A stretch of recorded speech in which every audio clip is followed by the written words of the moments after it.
are live for the True Mets Talk post-game show. It's your boy CP, joined by my guy Rob. We are talking about an electric 10-0 victory by the New York Mets over the Washington Nationals to complete the sweep of the series at home to begin the first 3 games of this homestand. The offense showed up, especially with an electric 9-run fourth inning. Rob, first and foremost, how are you doing, buddy? Oh, could it be better? Like, this is exactly what we asked for. And listen, we needed a game where we could just relax, enjoy. It took a couple of innings, but a 9-run fourth inning, I mean, that was just the icing on the cake right there. And again, we didn't get some help from the outside, but the Mets took care of business. And looking, they're in the driver's seat right now. All they gotta do is take care of their own business. And we're talking about postseason baseball. So a great performance by the Mets. Everybody showed up today. I mean, just look at the lineup. The only one that didn't get a hit was Bader, and the lineup was just outstanding. And listen, we got the sweep, and now it's on the Philadelphia, against Philadelphia, for 4. Yeah, absolutely. This is going to be a huge series, and we'll talk about the upcoming game here in the first game of that 4-game set with the Philadelphia Phillies starting tomorrow. But again, we're going to be getting into everything about this game that you all, need to know. If you somehow missed it, this is an electric victory. The offense kind of just came through, especially after G.J. Hurts was he was rolling in the first Yeah. 3 innings. Then he kind Yep. of stumbled into a wall in that 4th inning against the New York Mets. For those of y'all who are just joining right now, we are going live right after this game has concluded. So please hit the thumbs up. This is being streamed to both my channel and Rob's channel. Hit the thumbs up on both streams. Make sure you subscribe to both channels and keep dropping those live chat comments. We got a lot of comments in here. We appreciate you all being here as well. Thank you all for the support and the continued support. And not only our pre-games and our pre-game collaborations, but also our post-games. This is an exciting time to be a Mets fan, and we really want to talk about it with you all. I think that we have to start off by talking about Jose Quintana, Rob, because this is his 5th start in a row where he's turned in an absolutely tremendous quality start for the New York Mets. And over his last 5 starts, he has something to the effect of, per Anthony DeComo, a .28 ERA. This guy is an absolute stud.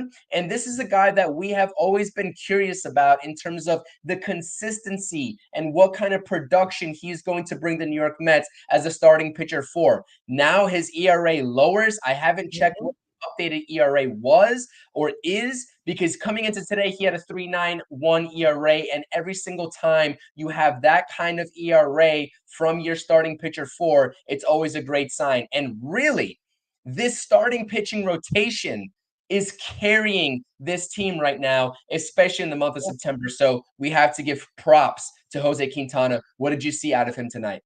Yeah, absolutely amazing. Again, I think it's 1 run in 35 innings, if I'm not mistaken. I think that was something I saw on X right after the game. I mean, it's just been outstanding. Again, once again, we look. I said it before in our pregame. This is a perfect lineup for Quintana. They swing out of the strike zone, especially with his curveball and changeup. Everything was working tonight, and it was absolutely amazing. So he's just been outstanding. And this is why I like a veteran, because even though he struggled throughout the year and it seemed like he was losing it, and every time when his rotation spot was in question, he showed up with a big game. And he's been outstanding for the last 5 starts or so. He's just been excellent, and nothing more we can ask for. When it comes to the postseason, if the Mets do make it, and it will be in a wild card series, I mean, you got 4 guys that you can throw in these 3-game series at any moment, whoever you want. So it's just really good. The offense has come alive. It's given a ton of run support to this pitch in at least the last 2 games, and they got to keep it going. And with Quintana again pitching so well and making sure there was no doubt that we were going to get this sweep, because it was a pitcher's duel for a couple of innings. Hers was shutting him down. The Mets were off balance, and all of a sudden they just got to him in the 4th inning, and guess what? Game over. So it's a great performance. Hopefully he keeps it up for his next 2 starts. Hopefully going into the playoffs, because this is the pitching has been carrying this team, and the offense has been dragging along. And right now, the offense, the last two games, the offense came alive. And if the offense comes alive, how is this team going to be beat? Because the pitching has been outstanding. And if the offense even gets going to like 70% of, because they've been what, 50-50, it's been a crapshoot with this offense. Give us 70% offense with this pitching staff, and it's almost impossible to beat us. That's how good the pitching staff has been for this team, and Quintana's part of that. Yeah, 100%. And honestly, right, in talking about Jose Quintana and this start, he emulated, right, what Tyler McGill did against the Nationals as well in terms of throwing and prioritizing his fastball variation. Of the 90 pitches that Jose Quintana threw today, you see here the 90 pitch count on the screen, over 7 innings pitched, 0 earned runs. I believe he had 3 strikeouts. Actually, it was actually 4 strikeouts. This graphic is incorrect, and I apologize about that. But only 2 walks as well, limiting the free bases. 48 of Jose Quintana's 90 pitches were the sinker, right? The two-seam fastball tonight. And that is something that the Mets have obviously identified with the Washington Nationals in this sweep in terms of prioritization of throwing that fastball variation and that kind of tail that moves either in or out depending on if you're lefty or righty. And that's something that we saw today with Jose Quintana. But guys, listen, this was an important victory. We came into the pregame knowing that we were not going to be satisfied with just a series win. We wanted the sweep. And for that, we throw W's in the chat. If you've been Absolutely. this post game, you know we throw W's in the chat. And I just want to shout out everybody that's throwing the W in the chat alongside with Rob. We got Cope with the W's, James with the W's, Darren with the W's, George with the W's, Stanley W, John W, Richard W. That's an E. But anyways, I'm going to pretend it's a W. It doesn't really matter. W's are in the chat. W again. You see here, W's in the chat. Us Mets fans, we are absolutely hype right now. This is a time where us Mets fans need to be rallying around the production that we are seeing. And not only from the starting pitching staff, because they obviously have been carrying their weight, all 5 guys, Sean Manaea, Luis Severino, David Peterson, Tyler McGill, Jose Quintana, all those guys have been tremendous, right? But this offense and the sort of inconsistencies that we've come to know about this offense, they seem like they are turning it around at the right time, Rob. And you see it comes here. Yesterday, it was a tremendous win. The offense exploded. And you know what? A lot of people like to say amongst this Mets fan base, as soon as the offense explodes one night, the very next night, they don't score as often. Well, guess what? The New York Mets disproved that theory, and they went out there and shut the Washington Nationals out 10-0, thanks and due to a 9-run 4th inning. And like you said, right, DJ Hurst looked like he was absolutely rolling for the first 3 innings. He was working the fastball, the changeup, right, his slider or curveball or whatever, that sort of late break movement that he had going on and changing the hitter's eye level. But you know what? The New York Mets offense made an adjustment, and you look at this box score from Iglesias at the top to Luisangel Acuna with another multi-hit game and his second home run of his career at the bottom of the order with 2 RBIs today. Talk about a guy that says, you want to look at my AAA stats? Well, look no further, because I'm going to show you what my major league stats are going to be. This offense is rolling. What do you take away from this offense and what you saw today? What did you see in the at-bats? Did you see that aggression that we were kind of talking about a couple of pre-games ago, where the Mets offense needed to sort of make more, right, out of the opposing pitcher's mistakes earlier in the counts? Because that's what we said 2 pre-game streams ago. What did you see out of this offense? Yeah, I see them they made an adjustment. I think that's the important thing to realize. Because again, the first 3 innings, look, they were getting beat down by Hurst. They couldn't touch him. And the 4th inning, it was adjustments. That's exactly what it was. You seen them, taking certain pitches they were swinging at in their first at bat, and this time they were taking it. They were letting him get into the middle of the plate, and then they started to hit him. And that was it. They batted around. They scored 9 runs in that inning. Not all, are registered to hers, but it was just, I saw an adjustment, and that was just something that we talked about in many shows. They sometimes they don't adjust, and they lose focus, and then it just trickles down, and the bad at bats continue to happen. It didn't happen today. They realized what was the problem, what they were supposed to look for. They battled in the fourth inning, and then they broke it open, and that's what I want to see from this lineup throughout the entire lineup. Listen, when was the last time we seen an entire lineup basically get hits in a game? It's been rare, and it's the guys that haven't been performing that have been putting better at bats. Alonso, he got that base hit slider that was on the outside corner. He reached out with one hand. That was a big hit. That was the hit that I wanted to see from him. Those at bats look so much better than a week ago, and that's the adjustment. Nimmo with a 3-run bomb. He got hers to throw the ball over the plate, and he crushed it. Iglesias does Iglesias. Marte has been in Marte. And this is what I said in the pregame. Iglesias and Marte, I want it at the top of the lineup because they're difference makers. They really are. They get on base. They have quality at bats. When Lindor comes back, I want those two guys at the top somewhere. And it's just amazing. Taylor, I mean, how much more praise can we give to Tyrone Taylor, who got everything started today with the double in the gap? Like, he just keeps on getting the big hits. This is a guy, and we don't think about this much, but yes, he was for Milwaukee. Nobody really talks about it, but they make the playoffs every year. He has a ton of experience in big games. Like, this guy is going to do some damage and going to be a big part of the rest of the season, obviously. And if the Mets make the postseason, wouldn't be shocked if he gets a start in a postseason game. Just an FYI for everybody, right? I think Tyrone Taylor, if he stays hot, he's going to start in a postseason game, if not a couple, because this guy gets clutch hits almost every time we see him get an opportunity in those big spots. Vientos finally starting to look better at the plate again. What was he, 3 for 36?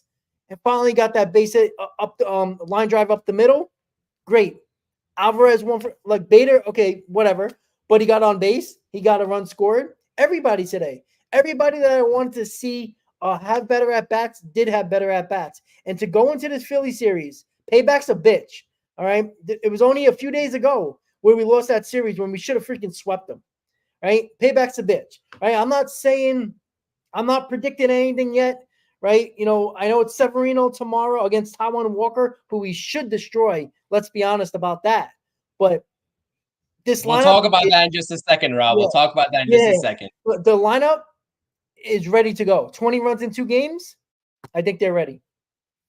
Yeah, 100%. And guess who on his channel, and him being me, dropped the player spotlight on the guy that Rob just told you about, in Tyrone Taylor. He's been absolutely invaluable to this team on a nightly basis.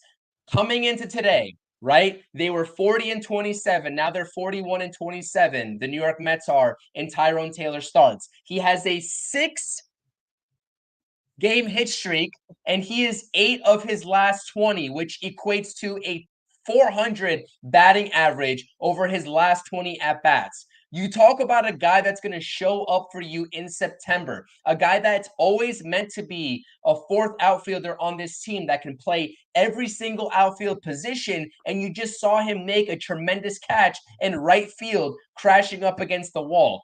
That is a gamer, and that's a guy that I want on my team. And guess what? He's not going anywhere because he's still in arbitration for the next 2 seasons, and he is under control for the next 2 seasons. So again, I dropped that video today. The player spotlight, David Stearns absolutely knocked out of the ballpark in terms of acquiring Tyrone Taylor. And I talked about it in that video. Again, the link's in the description down below if you somehow missed it. But yeah, that's a tremendous point, Rob. Tyrone Taylor's contributions to this team cannot go unnoticed. James is asking, how are you feeling, CP and Rob? Hope you're both doing well. We are doing fantastic, James. Thank you for asking. We appreciate you. Hopefully you're doing Absolutely. well as well. But as long as the New York Mets are taking care of business, and they Yep. did tonight for the sweep against the Washington Nationals, we are absolutely doing fantastic. And Ricardo is also saying, love this lineup configuration today. And that comes at the hands of Carlos Mendoza that entrusts in guys as in a pregame. If you missed that show, right, the pregame show that we always usually do, schedule permitting, make sure you go check that out as well. But Carlos Mendoza really prioritized Yep. Starling Marte and Tyrone Taylor today, right? In back-to-back days where he could have had other options. But Tyrone Taylor and Starling Marte both have been showing consistencies with the bats in an Yep. overall stretch where the consistencies have been a question with this lineup. And you see here, again, a multi-hit game from Tyrone Taylor, a 2 RBI performance from Starling Marte. Yep. These guys are getting it done, and they're getting it done in the top half of the lineup. It's spectacular, and it needs to continue against Philly, as you said, Rob, because this is an important series coming up.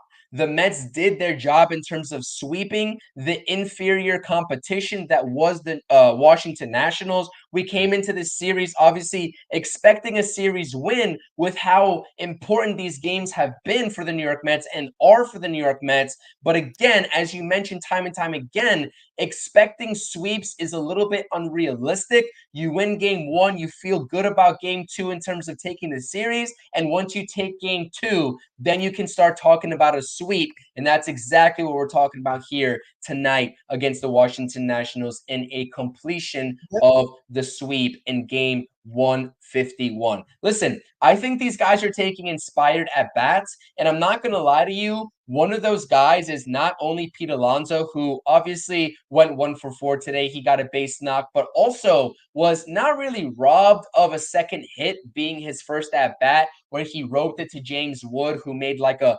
shoestring type of catch.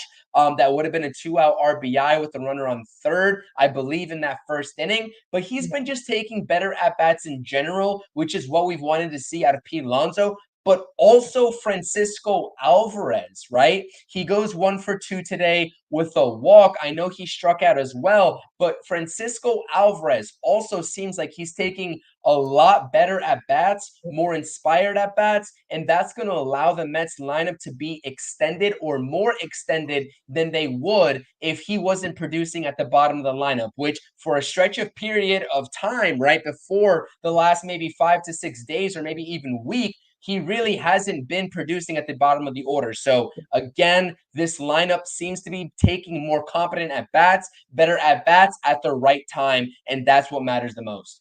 Yeah. Yeah, absolutely. And look, it's the balance at the plate, right? Alonso, he was so out in front of so many pitches. Alvarez, the same thing. And it's just balance at the plate, right? They're not guessing at the plate anymore, right? They got a plan up there now. They're adjusting in at bats, which is something they both haven't done most of the season. And it would take them, to their fourth at bat to look at least, serviceable at the plate. Now it's just looking so much better. And look, we talked about the guys that need to get going, and it got boring to keep on saying it, but you see the difference when they get going. When they get going, this team's almost unstoppable. And that's the key right there, right? This is another level that we've been talking about, that those guys need to get going, and that level could be achieved and reached. And it's an unstoppable situation with this team. Now, I'm not saying they're going to score 9, 10 runs a game or anything like that. But again, with this pitching, 4 or 5 runs a game, you should be winning most ball games with this pitching, even with the bullpen. So, it's probably the best Mets pitching I've seen since 2015. Even 2022. I know 2022 was really good as well, but Scherzer was hurt. DeGrom was hurt for most of the year. The pitcher was really good, but I feel like they've been more consistent as a rotation overall. Not even since 2015, the way 2015 was with those pitchers. I just feel like the pitching, they're getting better later in the season, which we didn't see in 2022, which we saw in 2015. So, I mean, keep it going. Again, the Mets are one of the best records in baseball since in September. I think the Padres are first. Keep it going, right? Like I said, we're 2 games up on the Braves still. We're still tied with the Diamondbacks. We're in the driver's seat at this point. Right now, we are the second wild card because of the tiebreaker with the D-backs, and obviously we're 2 games up with the Braves. Continue to put pressure, because if we can beat 2 games, and I think Chris just went off. I apologize about that, but I'm gonna keep going right now until he pops back up. There he goes. Okay. Yeah, What's going on here? You good? I'm good. Can you hear me? Oh, yeah. Okay. Good. I'm sorry. I was like, what happened here? All right. So yeah, and look, if we can remain, I know it's not ideal, but if we can get to the Brave series where we are right now, I take it. I mean, look, we want more. We want to be 3 games up at the very least, because the sweep is only going to tie us, right? And that would be dangerous, but because we would lose the season series. But being up by that point, 2 games with 3 games against the Braves, I would take that, because I feel confident that at the very least the Mets would take at least a game in that series to at least be tied at that moment. So, and plus they're playing better. And when do you want to play better? In the month of September, right? We talked about for so many shows that the 2022 Mets in September fell apart, lost their way. And oh, by the way, Marte is actually healthy in September. And you saw how big of a loss he was in 2022 and how important he is now in September, right now in this lineup when he's healthy. So Marte's another big game player. He was one of the most clutch hitters on this team in 2022. I know he's a few years older, but you see he puts the bat on the ball. He gets the job done. Even when he doesn't get a hit, he still puts a good at-bat together. And that's a guy that we need in this lineup as well. So this lineup has been outstanding. The pitching has been outstanding. Everything's coming together right now with the last 10 games of the season, starting with tomorrow. We know who we're going to be talking about just now, but we're ready for them. I'll tell you that much. Yeah, absolutely. We're 100% ready for them. Carlos is saying CP's playing magic tricks, and Ray's saying CP is back. Nice magic act, LOL. Again, I'm sorry, my Wi-Fi sometimes can't hold up, and I need to play those magic tricks sometimes. I need to exit the studio, so I apologize about that. But again, as Rob mentioned, the New York Mets are here. The New York Mets are here right now. And again, I apologize because this is a typo. As Oliver is saying, we have game 151 on the channel up on the board. It's game 152. I do apologize about that. It's a typo. But again, it doesn't really matter. Game 151, 152, it doesn't really matter how many games are left in the season. This is crunch time for the New York Mets.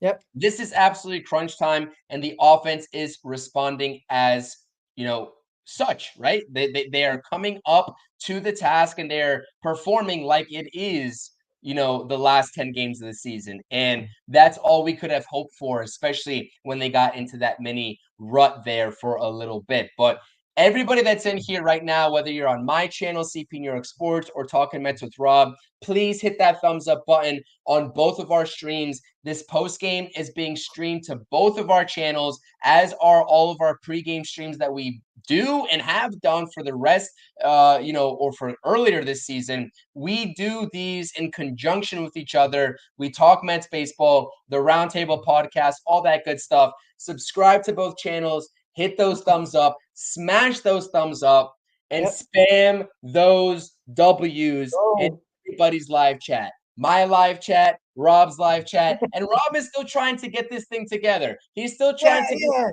I got broken fingers, man. It's hard to do it, man. I tell you. I work hard on that, man. It hurts when I do that. I tell you. Absolutely. I absolutely love it. But listen, the New York Mets exploded again tonight. That's all you need to know behind a tremendous Jose Quintana start. Again, the topic of conversation, I feel like, right? Luisangel Acuna, especially in Francisco Lindor's absence. We talked about whether, Francisco Lindor was undergoing baseball activities in the pregame today or not, despite conflicting reports of what Carlos Mendoza said versus what the videos were showing of him doing in the pre-games in the outfield. It doesn't really matter. at this point, Luisangel Acuna is stepping up to the task. He has another multi-hit game as he did last night, hits another home run, and adds in another 2 RBIs tonight. This guy, if you all want to tell me and continue to tell me about his AAA stats, that's perfectly okay. Doesn't matter at all to me. I'm not taking any stock into that at all. And Rob, I'm going to let you respond to that. But again, for the people who believe still that the end all be all of these players' AAA stats are going to be indicative of what they're going to do at the major league level, I feel like they are sadly mistaken. Yeah, yeah, absolutely. Like I don't care. Brett Beatty has tremendous AAA stats. What has he done in Major League Baseball as a Met? Right, not much at all. So I don't really care about AAA numbers. I really don't. Again, some guys, honestly, some guys get bored, right? When they don't think they should be at AAA anymore in the minors and they deserve to be up, they get bored. And I think that might be the case with Acuna. Like he probably thought he was good enough to be in the big leagues, and sometimes they get bored. Sometimes they're like, God, I'm on buses. I'm not getting paid what I'm getting paid right now. I would like my that major league contract, that MLB salary. Once you get called up, you get a little bit, get that rookie salary going. For game checks and all that. Don't think they don't think about that. They do. And he's just been outstanding. 7 for 15 in 5 games. He has 4 RBIs and 2 home runs. That is in 5 games for a rookie in big spots. These are not small spots either, right? These are big games. And not only talking about his defense, they put that into question. We saw that ninth inning the other night against Washington, making those plays. Yeah, they were somewhat routine, but for a young kid, 22 years old, coming up in a postseason race, and this kid is he just looks calm. He hits another bomb today. Like, I mean, he's just been outstanding. And you know what? He's filling Lindor's shoes as best as I don't think anybody could have thought he can right out of the gate. And it could have been a lot worse, right? I mean, if it wasn't Acuna, it would have been Eddie Alvarez. I don't think we would have got that production from him, and that production, I mean, could Lindor even do that much better? I mean, maybe. Like, that's the production. He's doing Lindor level production right now. And the defense is perfectly fine and well enough, probably just as good, if not a little bit better, because he looks smooth. Again, I'm not going to take anything away from Lindor, obviously. Lindor's my guy. But, man, Acuna is stepping into those shoes rather easily. But you know what? It's also easy when you have Lindor coaching you in the process as well. You saw how Vientos took that next step when Vientos was, learning from him and working him out and all that stuff. And it's looking like it's helping Acuna as well. Yeah, and it's going to be a certainly interesting kind of merry-go-round in this infield once Lindor comes back. Obviously, Francisco Lindor is here to stay at shortstop.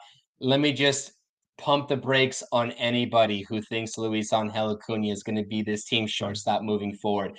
I know, and the thing is that I haven't seen it yet, but I know that there's certain people that are going to be that reactionary to sort of say that, and I just want to stop you in your tracks, whether you're trolling or whether you're speaking like, in real life at this point that this could be a possibility. Luisangel Acuna is taking a back burner, not only to Francisco Lindor, but also to Jose Iglesias. But to know that he is on this roster producing the way he is, it's certainly an exciting time as a Mets fan, right now. And when a lot of people kind of have written Luisangel Acuna off. Listen, I didn't think that Luisangel Acuna was going to come up and make this kind of contribution No, that nobody. he's made in conjunction with the Francisco Lindor injury. I knew that he should be up, and I knew that he was going to contribute in some sort of way, but I did not expect this. But even still, right, we need to pump the brakes because Jose Iglesias has been tremendous for Yeah. this entire season, right? And Francisco Lindor is this franchise's shortstop for many, many years to come. And obviously, I don't think they're going to pull the plug at all on Mark Vientos at first base because they're not going to pull the plug at all at Pete Alonso at first base, so they can't move Vientos over at this point in the season. We are kind of in a waiting phase in terms of how they're going to deploy everything. But again, knowing that Luisangel Acuna is ready on your bench in whatever capacity, whether that be a late inning substitution on the base pass or defensive sort of substitution, it doesn't matter. The Mets fans and us Mets fans everywhere should feel good. So again, he has absolutely provided just peak production in every single facet of the game. Base pass, defense, the offensive numbers that you just stated. Like, this is awesome to see, especially after so many people have like written him off after a sluggish Triple A season, for the likes of Luisangel Acuna. So again, I don't take any stock into what happened in Triple A. I know that's not indicative about what's going to happen in the major leagues, once you struggle or whether you succeed in Triple A. It's not indicative, and the correlation simply isn't there for the most part. But let's talk about, and transfer this conversation here as we kind of go along in this post game, and we're just over 30 minutes on the post game, into some news from around the league. Obviously, yesterday, the New York Mets get a lot of help. And I do apologize here about this sort of camera angle for you all. I apologize about that, but it doesn't really matter. We are here and we're talking Mets baseball. Diamondbacks beat Colorado 9-4. Braves beat the Reds 7-1, so the New York Mets don't really gain any games on the Atlanta Braves, and the Padres beat the Astros 4-0 as well. So all these NL wildcard teams end up winning today along with the New York Mets, and you see the standings here as the Mets improve to 84-68. So just tell us a little bit about your opinions about this NL wildcard race, Rob, as I try to fix our camera angles here on the back burner here. Yeah, it's gonna take to the end of the game, the end of the season. Like, it's gonna be a chase. It's gonna be a fight. Definitely, the Mets are in a really good spot because the Braves really have to hope we lose multiple games in a row while they win multiple games in a row just to catch us. And the Diamondbacks right now, listen, all we have to do is be tied with the Diamondbacks, and we got that second wild card. Like, I know I keep on saying it, but it's just a quick fact. The Diamondbacks haven't been playing well. They avoided the sweep of from Colorado. The Braves, have trouble with the Reds. This is only their first win against the Reds this season. They're 1-5 against the Reds. Like, the Reds have their number. I always talk about teams having our number. We know the Marlins are the Mets kryptonite. Well, the Reds are the Braves kryptonite. They don't play them no more, unfortunately. But hey, listen, you got to keep doing your job. The Mets put themselves back in the driver's seat. All they got to do is win games. Every time you win, you drop another game off your schedule. You're one step closer to a postseason berth. That's what matters. And somebody said the magic number is 8. So we got 10 to play, and the magic number is 8. But remember, it can go down to 5 rather quickly because it determines on what the Braves and the Diamondbacks do. If they both lose it, it probably goes down to like 6 that quickly. So the good news is that the Mets got to keep on doing what they're doing. We know it's going to be a big series in this Philly series. It's going to determine a lot. Now, a lot of these 4-game series, I think it's like 87% of the time split. That's usually the way it goes. Now, I'm not going to say that a split's going to benefit us or hurt us. We don't know what the Braves are going to do because it's an extra game when other teams are playing, the Diamondbacks and the Braves are playing 3-game series. The fact is, it's probably going to be a sweep just based on percentage, but the Mets have the pitching matchup tomorrow. Taijuan Walker is pitching tomorrow. He hasn't started in about a month and a half. So I know he had 3 solid starts on 3 solid innings against the Mets in Philly, which it was a couple of days ago. Like, I don't even know. He pitched. Like, he didn't even pitch a full 4 days off, if I'm not mistaken. So this guy, like, you should be able to hit Taijuan Walker. The offense is rolling right now. Don't let up. Severino's on the mound. Besides Mania, put Severino out there and let's go. Right? Let's get it done. I think Mania is pitching in this series as well. So I think the only one that's not pitching is Quintana.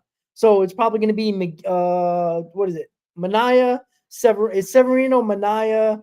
McGill's in there, Rob. McGill, and who's going to pitch the other game? It's going to be Peterson, right? I think it's Yeah, oh, that's Peterson. right. I'm sorry. That's right, Peterson. So yeah, so you're gonna have 3 out of your 4 best pitchers in this series. You're gonna face Wheeler, but you get Taiwan Walker in game 1.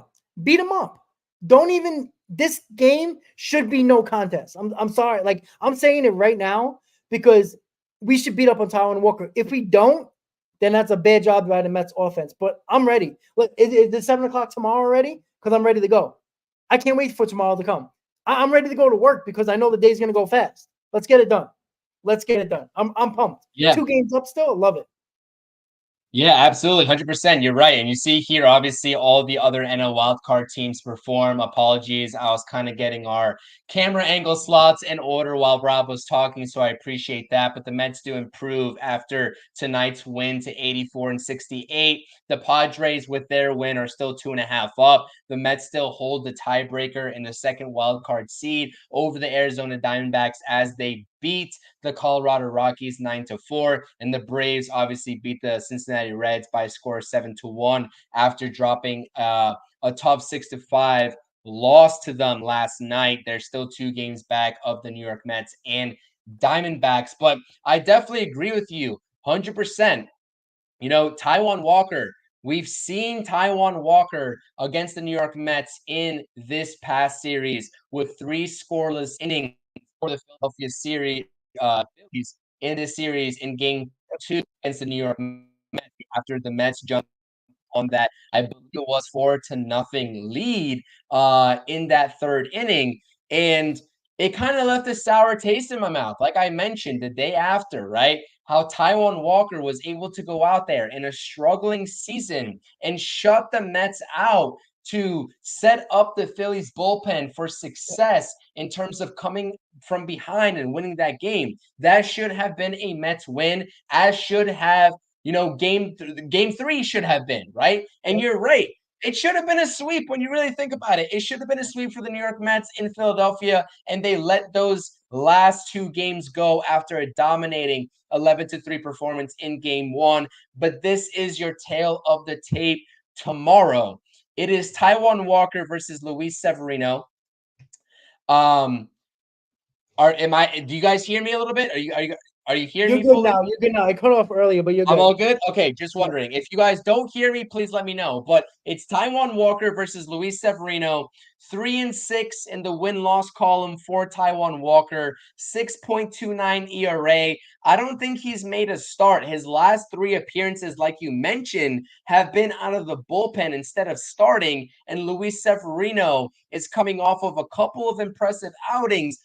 Obviously, we talk about the couple mistakes that he made to Bryce Harper, right? And obviously, the Mets lost that game. Yeah. It was unfortunate, but I still think he pitched a good game, and he is pitching an impressive season with a 10-6 win-loss record with a 3.77 ERA. But again, like you mentioned, and I know this screen says Mets record is 83-68. I think are they 83-68 or 84-68? I have 84, no idea 84. because it's 84. So again, I You're good. apologize about the mistakes here. What's these post games right without a Yes. typo? So I apologize about It that. makes me feel better that I'm not the only one, finally. You're not the only one, Rob. I make typos myself as well. It's all part of the game, right? In terms of making these backgrounds and these slides. But the main piece isn't the content here. We understand we make some typos. But the thing here is that the Mets offense, with the way that they have looked in the past 2 games, especially going up against familiar, face in Taiwan Walker, former Met just recently, they should be able to replicate that production because Taiwan Walker, obviously, he has a splitter in his arsenal. He has a sweeper that has been kind of his bread and butter as well. The curveball also has been working for him. But other than that, every other pitch in his arsenal really hasn't been up to par this season. And you see that reflected in the ERA. He's not having a good season, and the Philadelphia Phillies have kind of stretched him out to be some sort of long inning reliever that we saw him play a role in this last series against the New York Mets just a couple days ago. So again, I completely agree with you. Expectations for the New York Mets in the 4-game set. Like, what is your most favorable matchup for the New York Mets, if not this one, knowing that the Mets have Luis Severino, David Peterson, Tyler McGill, and Sean Manaea going? Yeah, I think it's this one, to be quite honest with you. I just think that, Taiwan Walker coming from the bullpen after about almost 2 months in the bullpen. I mean, because it's a 4 game series, because the Phillies, I know they have a chance of clinching the division in this series at City Field. They bring in Taiwan Walker, who it's a 4 game series, and they're setting themselves up for their rotation up for the playoffs. So they don't want to overextend any of these guys. They want to keep guys on extra rest. I think because Taiwan Walker's pitching tomorrow, they're keeping guys on extra rest the next 3 days. So it's going to help their rotation out going forward into the playoffs. But yeah, I think this matchup's favoring us. And I know Mania has been outstanding, and even Peterson, but I think this one, just because I think the Mets should be able to get to Taiwan Walker. Look at his ERA. Like, I know we had 3 solid innings in it out of the bullpen in Citizens Bank against us a couple of games ago, but he hasn't been good. And man, did I call that with Taiwan Walker. I know we had a good season last year, but I said him signing with the Phillies was going to be a disaster in the making for him because of that ballpark. And it's shown. His home numbers are bad. And you know what? His road numbers aren't much better. So, it's just a thing where I think he was going to be more successful with us. He's not with us anymore. Too bad. But you got to beat him up tomorrow. This is the match. This is the game where I need to check off. If I had to, look at my crystal ball, I think this should be a win. I really do think this should be a win. The other games, I can call a crapshoot because I believe Wheeler goes in one of those games, and the pitcher matchup is going to be tight. But this one shouldn't be. This one should be Severino mowing it down, and Taiwan Walker getting beat up by this Mets offense that has been turning around over the last couple of games. So hopefully we get that win and it starts tomorrow. Yeah, I absolutely agree with you 100%. This series is going to be ever so crucial, as are, right, I believe the next 10 games for the New York Mets. These are going to be crucial games. Phillies, Braves, Brewers. And I will be there for that Brewers series, by the way. I will be Ooh, in Milwaukee for that ooh. series, and I will be there rooting and cheering on for our New York Mets. So maybe I might provide some live updates at the game. I'll try to release as much content as possible, but I will be in that stadium in Milwaukee to cheer on our New York Mets, especially on that Saturday game and on that Sunday game as well. Obviously Brandon Nimmo today in the post game, kind of alluded to the fact that, the Mets really want to see the fans start to show up at the field, etc. Obviously, New York Mets fans, the diehards have been showing up, and the people who have kind of been, struggling to make it out to the ballpark for various reasons, whether it be lifestyle, etc., haven't been able to make it out. But again, I do expect a lively crowd at Citi Field against Philadelphia. And at this point, we've already talked about this so many times, Rob. People make it out to the stadium because they Yeah. can, and if they can't, Well, then I don't know. I have no idea at this point. They can't. That's just the bottom line. yeah. You know what's funny, Chris? Like, I don't know if you were watching saw a lot on X, like, Keith and all those, like, a lot of people were at the stadium today. It was a giveaway today. It was a packed house, but it was a reversible hoodie giveaway. You're gonna get crowds to come in for giveaways. It just what it is. I don't think it was because the Mets were going for a sweep of the Nationals. But Nimmo made it clear. And listen, the players know this. All right, like, they're not stupid. Like, they know what's going on here.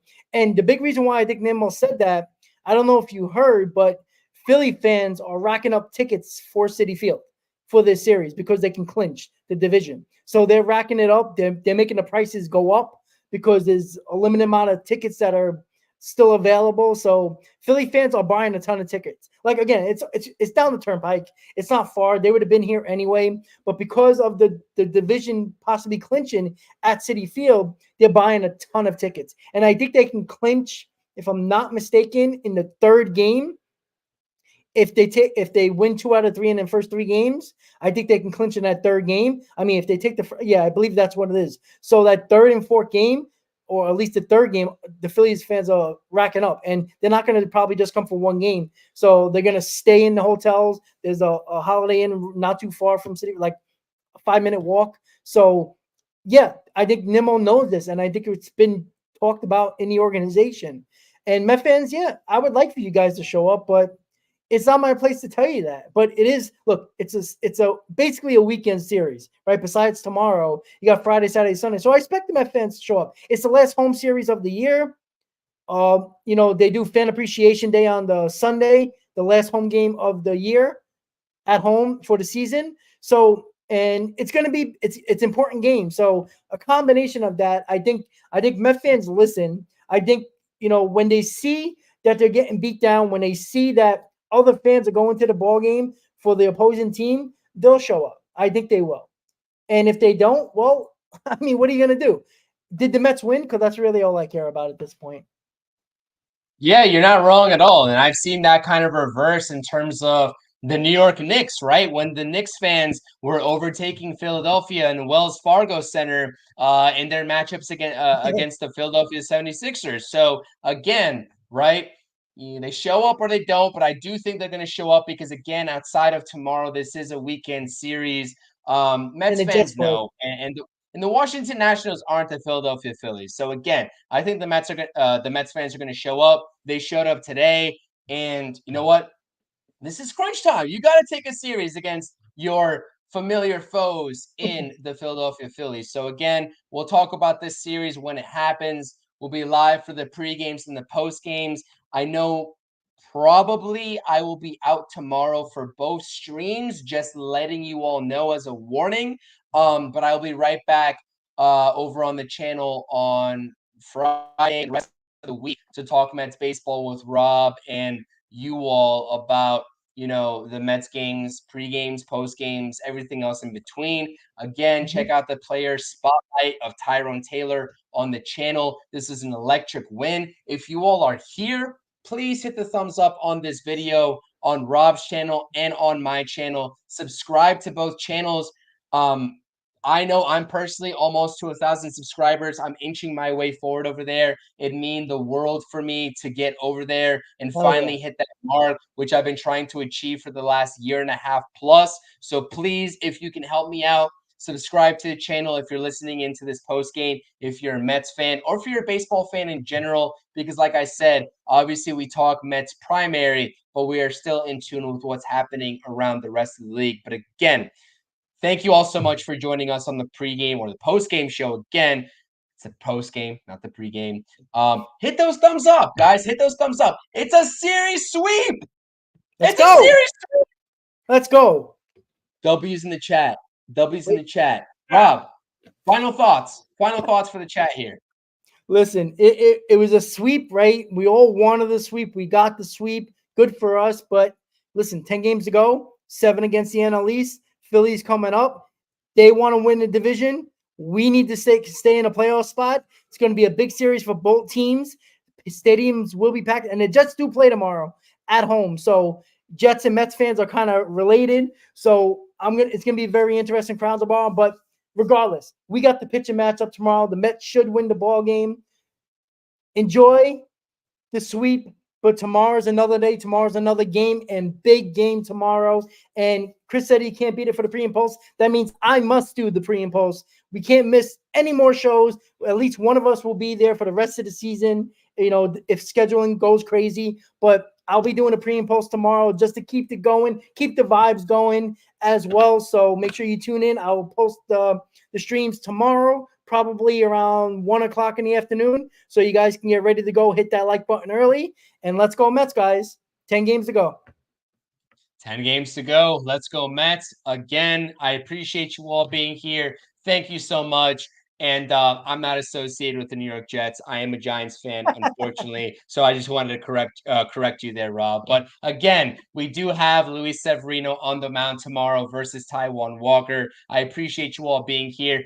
It's a series sweep Let's for go. our New York Mets. Spam those W's. Sleep on a great W for our New York Mets. Mets fans, appreciate you all being here in the chat. We definitely appreciate it. Hit those thumbs up. We'll see you all tomorrow, or Rob will see you all tomorrow. And again, it's crunch time. Yes, it is. It's watch time. No better time than right now. Let's go New York Mets. See you all later. Peace. Yes, sir.